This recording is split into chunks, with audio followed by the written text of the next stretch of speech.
Okay guys, so how to cancel your booking.com reservation. Uh, so open your mobile app and here you need to find your reservation first. So once done, click on bookings, your bookings, and you need to find your reservation. So here it is, yes. Now you need to click on these three dots.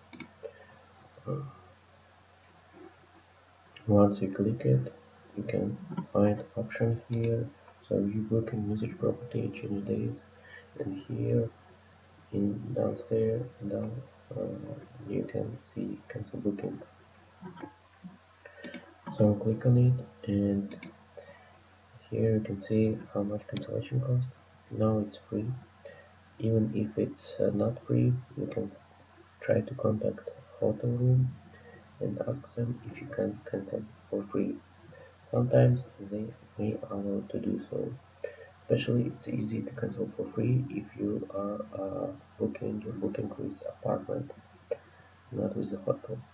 So here you can see button cancel the entire booking. So it's in red here. Click on it, and here, yeah, here it is. Here you can select reason why you're canceling, and click on cancel my booking while you select yeah, and here is confirmation that you have cancelled your booking. You will also get email notification. So guys, I hope this video was helpful. Make sure to like and subscribe.